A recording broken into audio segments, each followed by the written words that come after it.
Understanding Lender Compliance and Broker Risk. We have Joseph Kahn. He'll introduce himself. We have Abe Bergman. And we have Jared Duffy. Okay, Shia, are you ready to go? Thank you, Steve. Thank you, everybody. Enjoy your dinner. It's a great opportunity to hear the final panel. Listen in, pull up a chair, whatever you want.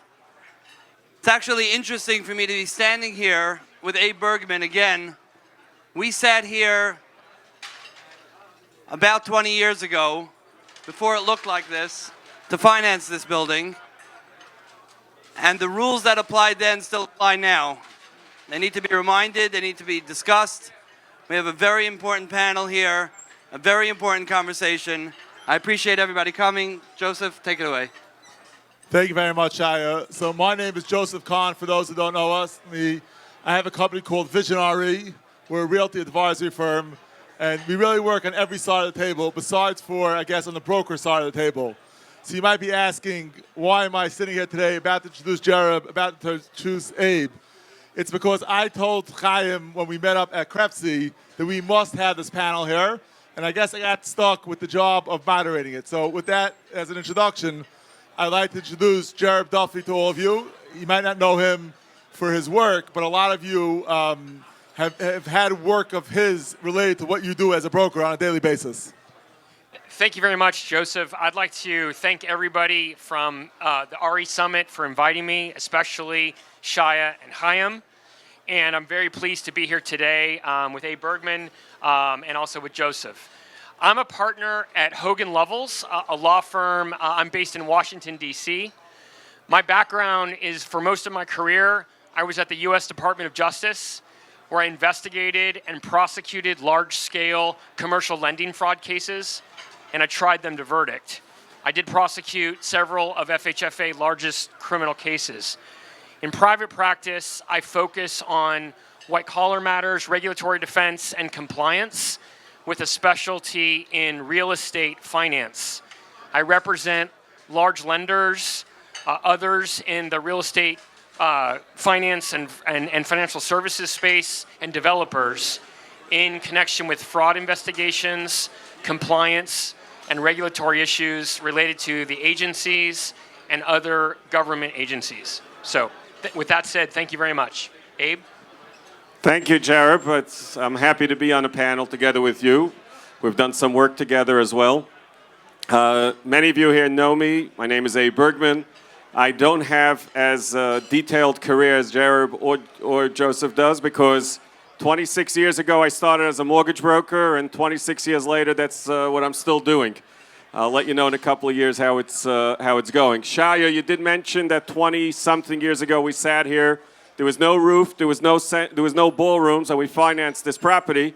I'll give you a little piece of news. That was the first time of 3 times that I financed this property. So hopefully you'll still make me a couple of more finance. You'll make a couple of more dollars on this property. So that's what I do. I think that throughout the day I met a lot of younger, newer mortgage brokers, and I think the topic of conversation over here is something that I have something to share about. Not that I know anything better than anybody here, but I do have a little bit more experience in that field. And there's certain things that I've learned throughout my career about doing things right just because it ends up as a better result for you, not just because it's the right thing to do. So happy to be here and hope everyone enjoys the dinner.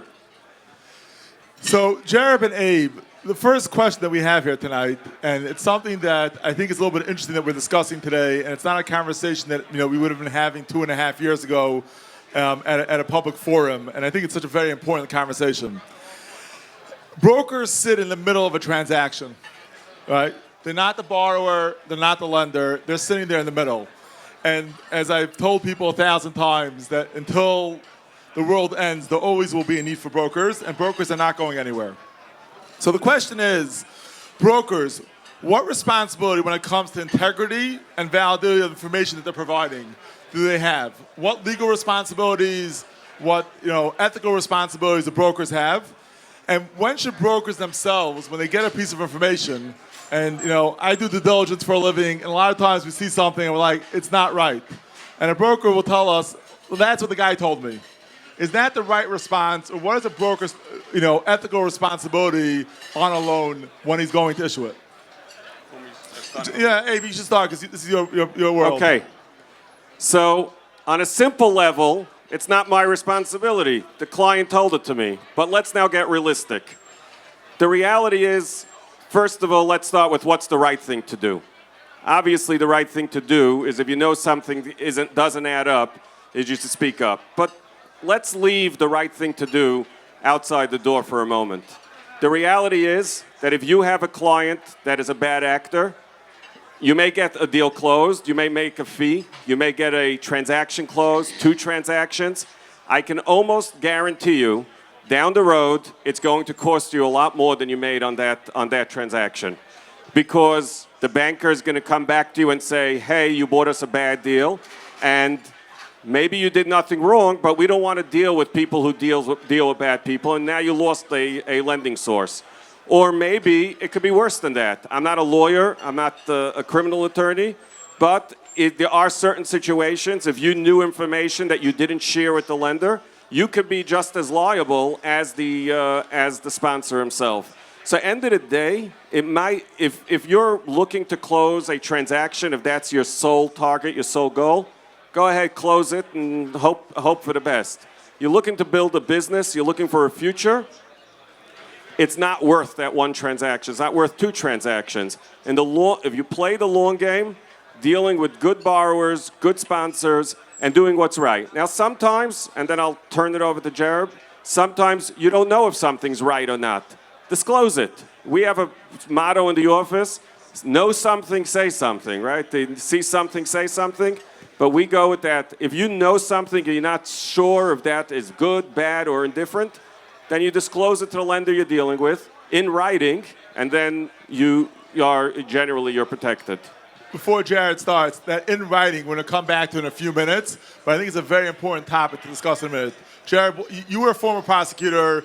You now represent some large, institutions, and you're dealing with issues with brokers. What are you seeing out there? And what is you work for lenders. What does a lender expect from a broker? Well, thank you very much, Joseph. And let me just say a couple things at the outset for this answer and my other answers. I'm a partner of Hogan Lovells, but my answers today are in my personal capacity. I'm also not going to provide any confidential client information. I'll speak primarily about public information and other things I've learned from public representations.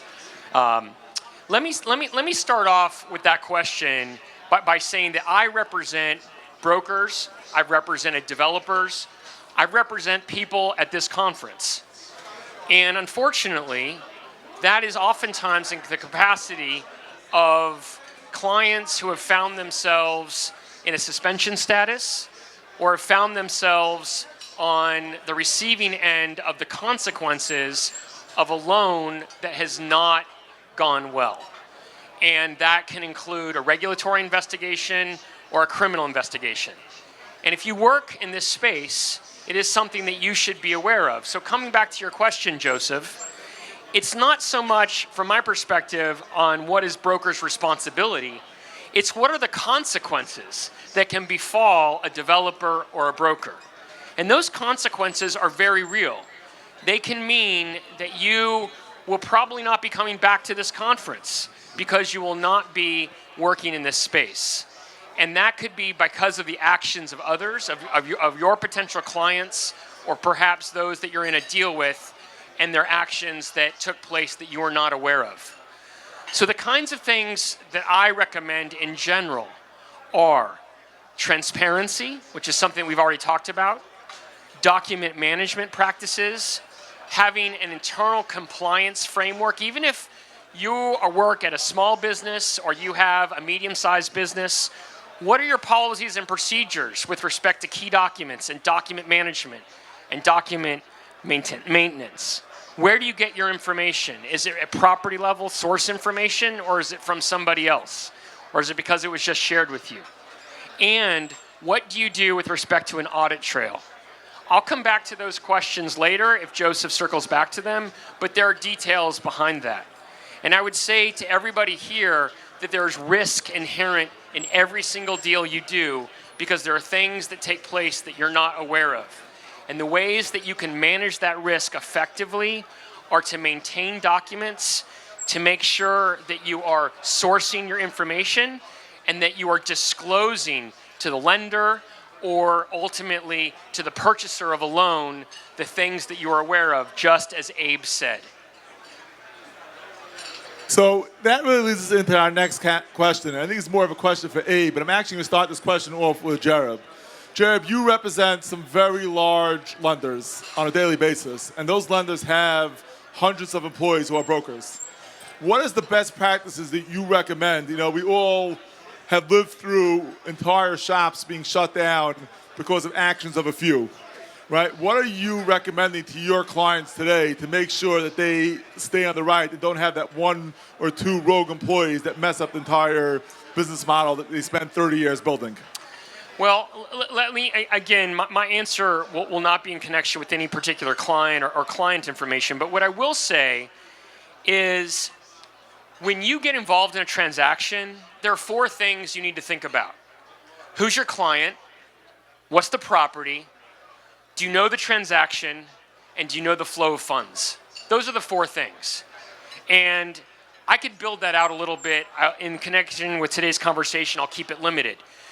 Have you done diligence on your own client? Is this a repeat client for you, or is it somebody that you are new to, or is new to you, or to your business? And what does that mean? What kind of information do you know about it? Were they referred to you by somebody, or have you actually looked into that potential client's business? Because when you're a broker particularly, or if you're a developer, but you're working with somebody else, you're going to have to make representations about who that client is. You're going to have to introduce them, for example, to a lender, and you're going to vouch for them. And so what is that based on? With respect to the property, it is rare, I would say prior to the fall of 2023, quite rare, to look into the property history and particularly who's the seller on that particular property, if it's an acquisition or a purchase. What do you know about that property? Who are you buying from? So what are you doing, and how are you documenting that diligence? And then, Jared, are you saying that brokers didn't really care that the property sold last year for $5 million less, and it's the fourth time it's sold in 5 years? That is absolutely right. It is not enough if you are a broker to say, that's not my responsibility. Due diligence is not my role. Because ultimately, you may be held accountable for your involvement in that transaction in ways that you don't realize. And so you need to know the property, and you need to know who the seller is, for example. And then the transaction. So to your question, Joseph, what do you do to know a transaction? So do you know the recent history of the property? What did it trade for when it last traded? Why is it going on market now? And it may well be that these are straightforward, common sense answers, but not always. It's not enough to say, oh, the price is dramatically different because this is a 1031 exchange, for example. And then separately, you need to know the funds. What are the source of funds involved? Where do they come from? How are they derived? And while you as a broker, you may not have Bank Secrecy Act obligations perhaps, or you may not be concerned about money laundering issues, but the lender does, and the lender will be. And so you need to know that level of diligence on the transaction. And all of the things I just mentioned need to be documented. So how is that information memorialized so it can be referred back to? So that later, if you do have to explain that transaction to somebody, what can you point to? Or let's say you're Abe and you have an employee who's no longer at your business. What documentation do you have available to be able to explain the transaction if you have to later? And I won't cut too close to the bone in any particular transactions, Abe, but we have worked together in the past. So that's my answer, Joseph, in that regard. Yeah, so Jared, great answer, and everything is spot on. There's really not much I can add to the transaction end. You really nailed it.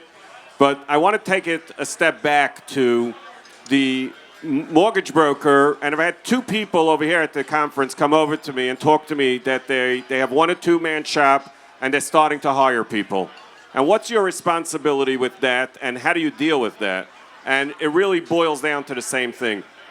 First of all, you have to actually live what you preach. You can't tell your new hires, if you have a bad client, don't do business for them and then go do business for bad clients. If you're not going to live what you're telling your staff to do, what you're telling your brokers to do, they're not going to buy into it. It's going to become endemic throughout the your entire shop.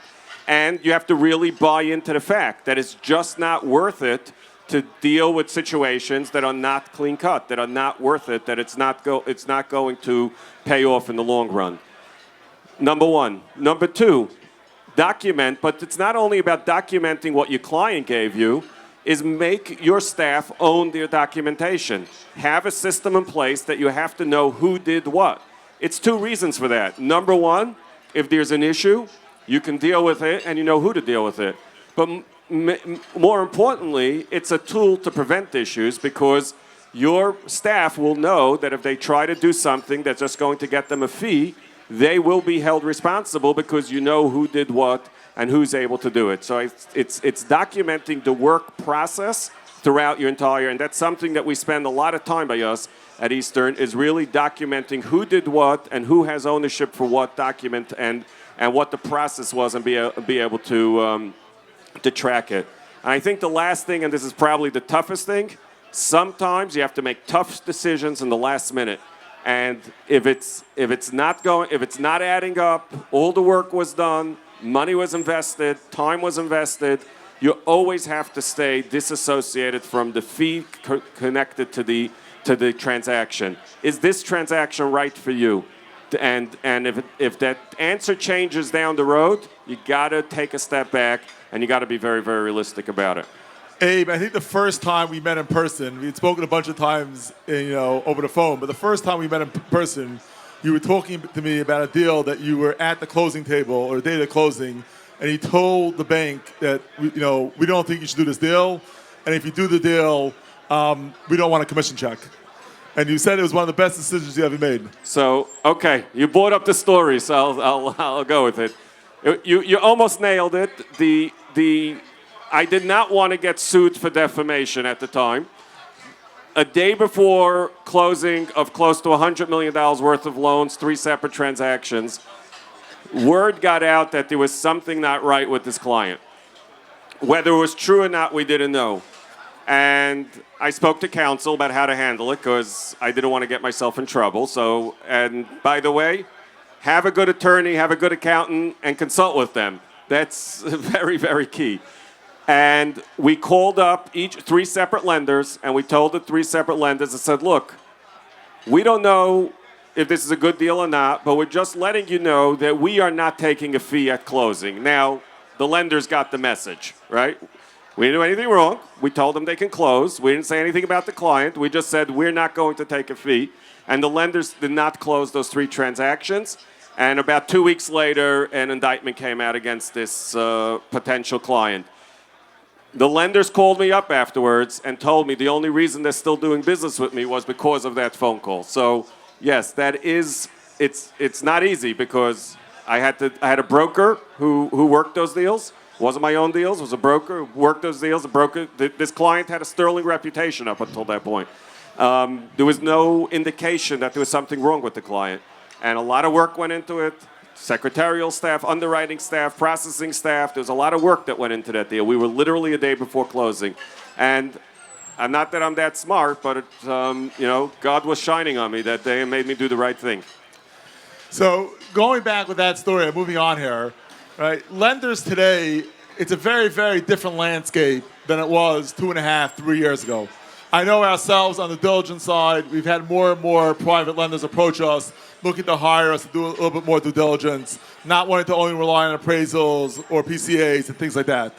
And, a lot of the things that they're starting to ask for are very important and are things they should have asked beforehand that would have saved everyone here in this room a lot of headaches. What are brokers asking for? What are lenders asking for today that they didn't ask for in the past? What should they be asking for? And as a broker, we'll leave Abe to answer this question afterwards. How do you make sure they get the right information? Well, let me start with a response that in this way.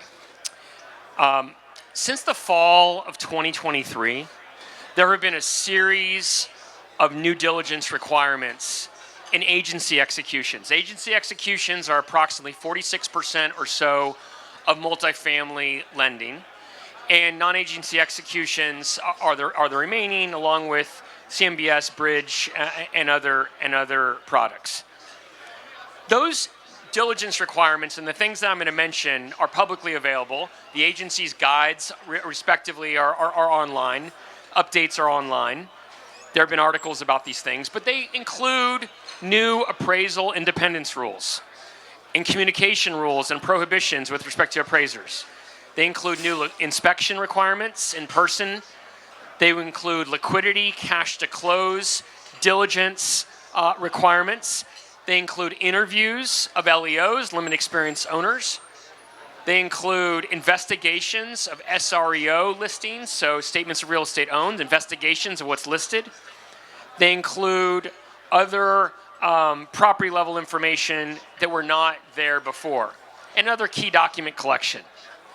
Now, for everybody who's at this conference, regardless of what executions or what your focus in is, you should become aware of what those diligence requirements are. It allows you to add value for your clients, and it also allows you to be conversant and communicate well with lenders, regardless of what type of execution. And if, for example, those diligence requirements, if your borrower is uncomfortable with them or not able to meet those or not willing, for example, or interested in following, for example, appraisal independence communications, you should ask why. Why is that? No doubt, you may decide you're going to go with a non-agency execution for a lot of reasons. But the bottom line is you should know why, and you should be knowledgeable about those, because your lenders, whomever they are going to have these requirements, and some private lenders have even more enhanced requirements. So for example, tax returns. Tax returns currently are not required in agency executions, but they are in a whole host of private executions. I expect that in 2026, there will be new diligence requirements. So all of these things are the types of things that you should be aware of, and I recommend, in general, that you build those into your own policies and procedures. And regardless of whether or not you have 3 or 4 or 5 employees, or 100, or several hundred, or several thousand, you should have written requirements for what you're going to do when you get involved in a CMBS loan or an MBS loan. And that's because later you may have to answer for what it is you did ultimately for that execution. And ask yourself, how do you add value? You add value in large part because you're finding the best terms for your borrower, but you also add value because you're able to allow them to meet the various requirements that are going to be diligence requirements and so forth. So that's really where I think you should start. I'll pass it to Abe. Before you pass off to Abe, something that we were actually involved with in the last week or so on a broker issue and a broker commission that was probably fraudulently attained.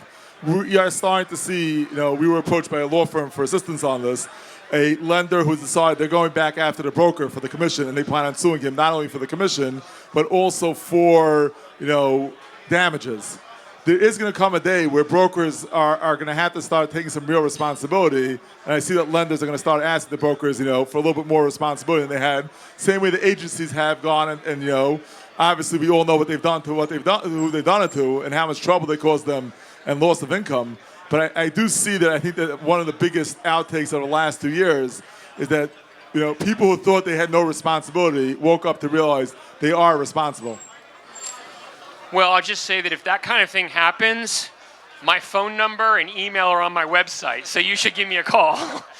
But what I will say is that the consequences of that kind of thing, as I hear that hypothetical, I think about the consequences. And the consequences are going to be that folks are not going to want to do business with you, and you're going to be in a position of having to justify how you didn't do anything wrong, as opposed to essentially explaining what did took place. And that's a very difficult place to be. And so what I would say to everybody at this conference is you should think about how to enhance your policies, your procedures, and your diligence requirements now, and have a written framework, because that is what's going to put you in the best position if that hypothetical that Joseph just gave, if that comes to pass. Abe? Yes, I think just to add on to what Joseph and Jared said, people have to realize that technology is actually changing due diligence as well. The data is, there's a tremendous amount of data available out there to everybody. The difference that technology has done is that it has become so easy to mine that data and search, and we spoke about this briefly before, to go through that data. So I'll just give a very simplistic example, and lenders are starting to use this, and there's absolutely no reason all of us can't use this because it helps us. Lenders are starting to take a look at the data and the information they have, and in literally seconds, tell them on a new deal, are your rents in line with the market or not? They don't have to call the appraiser. They don't have to get an appraisal. They can just look at the thousands of points of data that they already have in their own database before they even go out and purchase data, which is available out there. They're able to see, is this deal, are the rents in line with the market? Are the expenses in line with market? And if there's a discrepancy, they are going to ask that question. Now, they'll either be satisfied with the answer or they'll not be satisfied with the answer, and then it's downhill from there. But more importantly than that, us as brokers, there's no reason we can't do the very same thing. We can look at deals pragmatically. We can look at deals that takes a couple extra minutes and say, what other deals did we see in this market? Very often the answer is we've seen others. And does it make sense? And if it doesn't make sense, we can look into it and see, is there a good answer or not? And one thing that I'll say when it comes to due diligence and it comes to underwriting from a lender, I've heard this from hundreds of lenders in my career. If there is something that doesn't make sense on a deal, even if there's a good answer, there's a very big difference when I go to a lender and I say, here's this transaction, this is what doesn't make sense, and here's the answer why, up front, that when the lender calls me up 3 weeks into the process and says, by the way, something doesn't make sense on your deal, and I say, I got a really good answer for you. Now they think I'm giving them answers. They don't think I was up front with them. And this is where lenders are going due diligence, and we have other ground to cover, but I recently was talking to a broker from another shop who had a loan, went out to a lender. The lender gave a term sheet on the loan. And then the lender called up and said, we checked our system. We worked on this deal for the seller 3 years ago or 2 years ago, and the rents were very, very different. Why did the rents change? And they explained that they renovated the units, and there was all these different reasons. And they ultimately came back and they said, you know what, we're going to pass on the deal because all this stuff wasn't explained to us up front. And this was a simple example of where the information was available to the broker. The broker could have taken a few extra minutes to do a proper presentation. And the lenders all have access to this data now. So it's going to, and more information, and it's going to get easier and easier to look into your old data and for the lenders to do the same thing and have those different. So underwriting is changing. Yeah, so we were supposed to speak about this topic, and I think we really covered it already. But I just want to point this out to you. I run a very nice and small shop. You know, we have a couple employees here, a few employees up overseas, and things like that. And we ourselves have hundreds of points of data. And it's very, it doesn't take my staff more than 5 minutes to know that a rent roll is just, something's not adding up, right? And you have like leases and things like that, and stuff you can now run in Excel or an AI and figure out what were the last 6 leases in every unit type and all these type of things, which are very easy to do. And all of a sudden you start saying, how did the rents change in the last 3 months? Every lease is $400 above the lease before it. And what people don't realize is that, yes, when I'm looking at a rent roll of 300 apartments, you might think I'm able to like snip in a few things like this, say my recent leases of that. Today with technology, it's so easy to find that information. It gets easier and easier every hour with the advances of AI. I mean, we took a GL from a client who suspected something was wrong with the property. We put it into ChatGPT Pro. I use the Pro, not the regular, but the ChatGPT Pro. I'm like, what's wrong with this GL? What sticks out? It came back to me with 12 issues. Not all of them were issues, but 7 out of 12 were legitimate issues.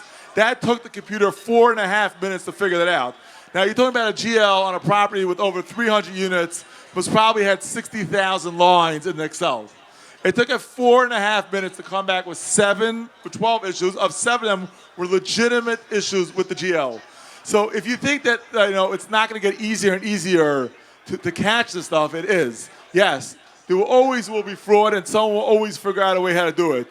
But a lot of the stuff that's silly is going to get caught, and it's going to get picked up. And even like stuff like taking, a guy owes 4 cents, I'm taking it off the AR report, and things like that. Guess what? If you look at the GL, it comes up. And lenders are asking more and more for the GL because they have the software to go and read it. And they're able to reverse engineer the T12 and see what's wrong.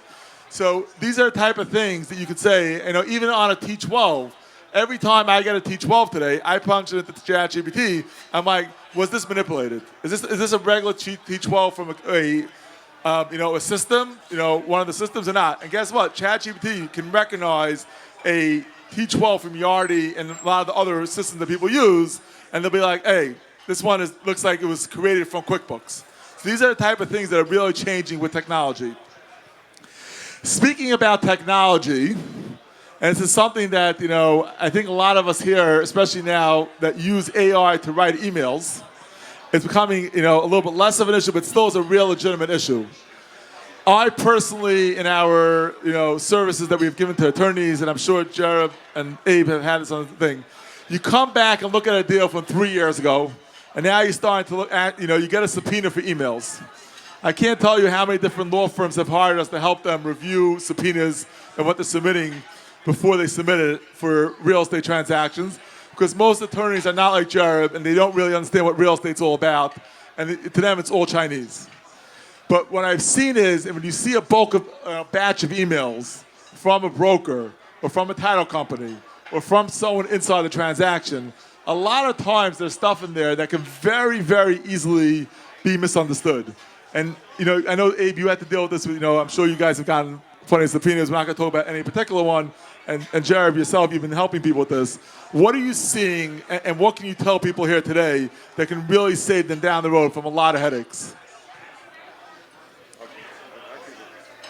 Okay, this is a lot more of a legal question than me, but I'm not going to go into specific details.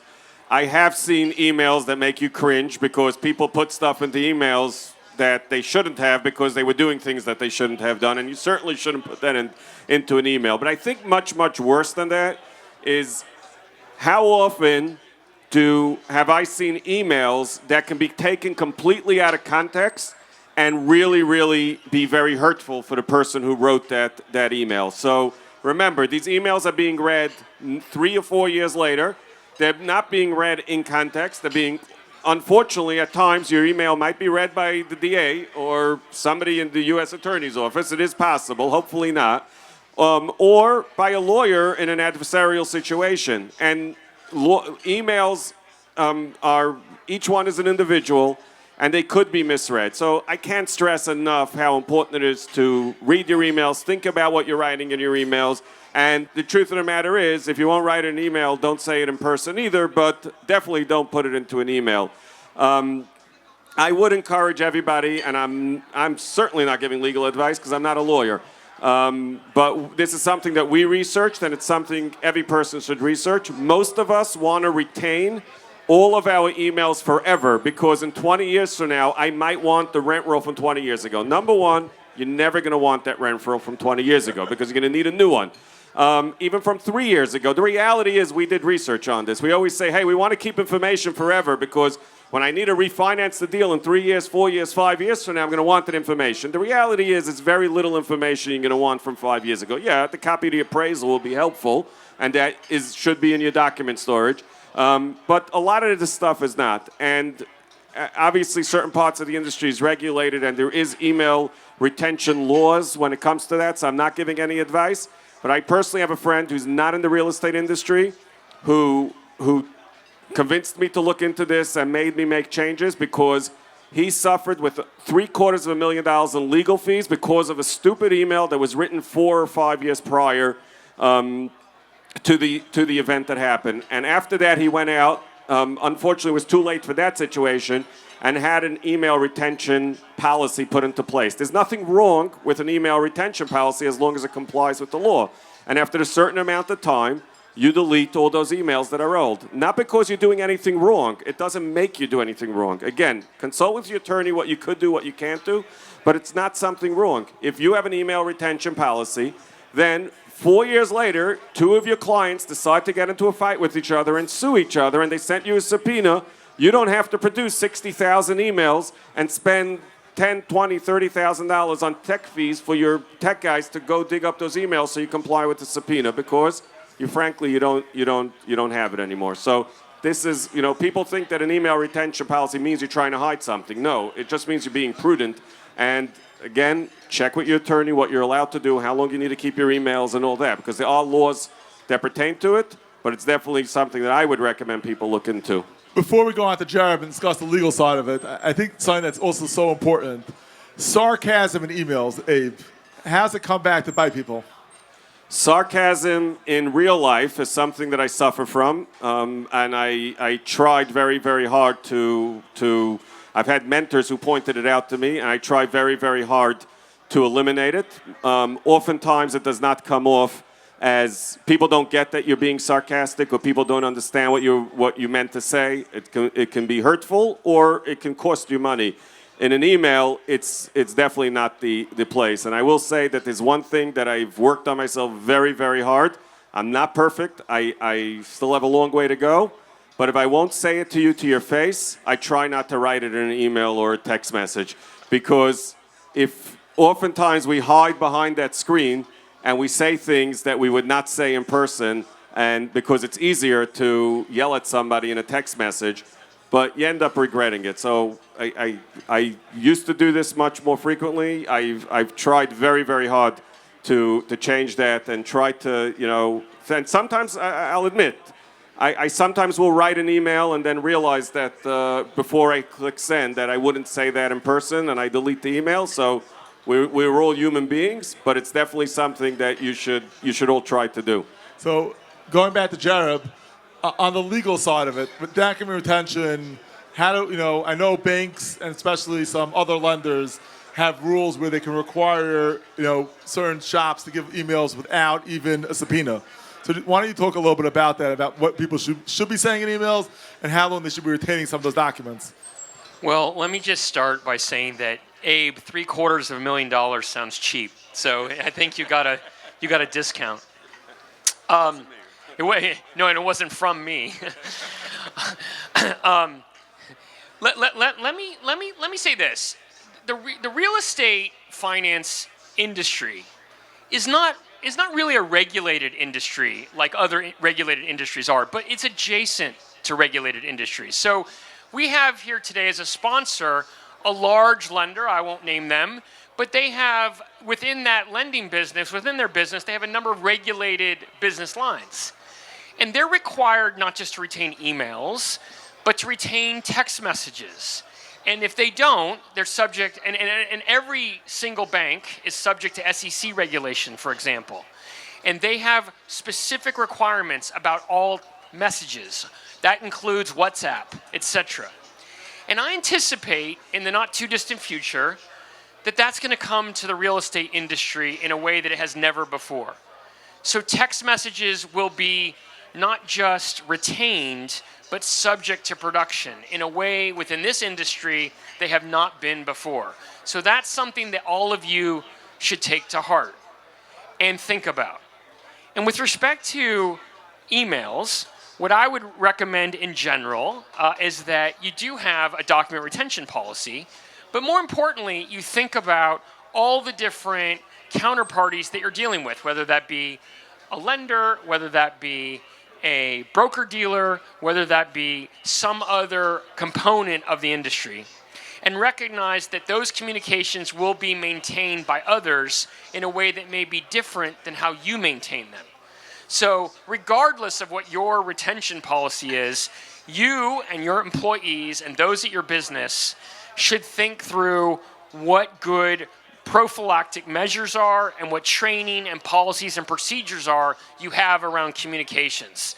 And I'm just going to come back to what I said earlier, is that it's important for everyone who does MBS, CMBS executions, and other executions that may result in securitized transactions. And what that means is that they're sold into a security and they're sold to via Wall Street to some investor, that you think about what you do with respect to your written policies and procedures around these issues, because they do have consequences.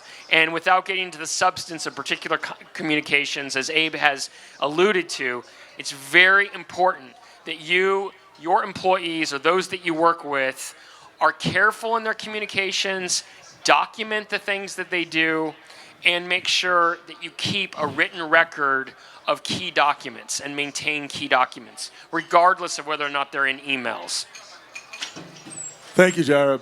So those of you who follow my status know that I don't appreciate meat boards. If you want to send me something, send me a Rolex. If you know what I'm talking about, you know what I'm talking about. But if you worked at my company ever before, you know that the quickest way for my employees to get fired is to take a kickback. And the reason why we don't take kickbacks and we don't take, people call me up all the time and I make introductions to people and I might, tell somebody, here's a guy to go invest with, and I won't take any money for it. And the reason why I say I do that is, A, I think it keeps me as a much more honest business person, but B, it doesn't come back to bite me later on if the deal goes bad. So if I told someone to go invest money with a friend of mine or a client of mine and I wasn't paid for it and I didn't get anything for it, you can't really come back to me afterwards and say, why did you tell me to invest in that deal? I wasn't paid for it. You asked me you told me you were looking for investment. I made a suggestion to you, and it is what it is. And as we end off here, I want to ask, that's what allows me to keep honest and do what I'm doing. But what separates a broker who wants to build a long-lasting relationship versus trying to close one deal and make a quick dollar? It's very, very common, I see, especially in the broker industry, where the checks are very, very large and things like that, where guys just chasing that next check. And, I can understand it. It's not easy. You're talking about sometimes a couple $100,000, could be over $1 million, as mentioned before, but also involved, it's a $1.9 million check that the broker received. So, Jared, in your line of work and stuff like that, when you see a broker comes to your office and he asks you for advice, how do I stay in this industry long term? What would you tell him? Well, a couple things. First, your employees, or those that you work with, should move away from successful closing or a philosophy of successful closing and move to a philosophy of successful lending. And what that means is thinking about long-term relationships, both with your borrowers and also with your counterparties, with the lenders that you're working with, and so forth. And as Abe has said, and I know he can add color to this, if you see a loan that has issues, you should investigate those issues. And if you can't get comfortable, you can't vouch for those issues. But you mentioned something in the lead up, Joseph. For example, something that brings to mind the idea of a conflict loan or conflict of interest loans, or where somebody might be getting a payment. It's important to know the rules that apply to the product that you are working on. And so conflict loans, for example, are something that are addressed in the guides for the agencies, and it's something that in various private executions are available for you to review. Become knowledgeable about those, because your job is not just to help somebody get to closing. And I'm going to give you a concrete example. I was involved in a matter where very reputable industry professionals were involved in a broker capacity. And they ultimately, unfortunately, it was a fraud loan. And the folks who were involved in the broker capacity, the brokers, were thinking through that, look, the diligence on the underlying materials is not my responsibility. It's my responsibility to pass those along to the lender in this instance. And ultimately, there was underwriting, and underwriting asked questions, and they essentially saw their role as document passing back and forth. But unfortunately, when that loan went bad, and it was a private execution, the acquirers of the loan were upset. And they decided they wanted to sue everybody. And so what they did is they went back and they went after every single person and entity involved in the loan, because they wanted to find somebody who they could hold responsible. And, other than the person in the mirror. And so the reality is that The brokers in those instances had to answer for the fact that they had passed along documents that had lies embedded in them. And they hadn't really looked at the documents. And if they had looked at the documents, they would have seen inconsistencies between what they understood the loan to be, who the parties were, for example, who the amounts were, and most importantly, where some of the funds were going to, and ultimately the reality of the situation and what the documents said. So I just come back here at the end of this conversation today with what I said at the beginning. You as a broker or as an industry professional, regardless of what touch point you have on a particular transaction, you should think about those four things I mentioned. Know your client, know your property, know your transaction, and know the funds, where they're coming from and where they're going to. Abe, with the final answer here. Yeah, so I like that line. I'm going to use it. Successful lending. We said in the beginning, it's the long term, it's the long-term gain, and I think the way you get there is truly caring about your client's success. That's the key component. Now, you can truly care about your client's success because you truly care, or you can truly care about your client's success because you care about your success. They happen to go together. It's much better if you care about your clients because you care about them, but regardless, even if you only care about yourself, I'm getting confusing, worrying about your clients, doing what's right for your client in the right deal is always going to win out in the long run. That's the bottom line. I think the other things we discussed today, that not every client is worth taking. Sometimes you have to fire a client. That does happen. And by the way, I never got a fee for $1.9 million. Thank you, Joseph. Yes, you never got the $1.9 million because you weren't running a scam. When you run a scam, your client pays you 2 points on a deal. Right? If you're running a normal deal, the client is not paying you 2 points to get him the loan. Absolutely. I think one of the indicators of a problematic loan is a client is willing to pay too much. That's for sure. I want to thank, before we end here, Chaim again, Lefkowitz, for putting together this amazing event today. I did not have a inkling on my way up here today that would be even this many people here, and I think Chaim has done an unbelievable job with him and Joel Rosenberg here today, putting this together, and I look forward to being here again next year.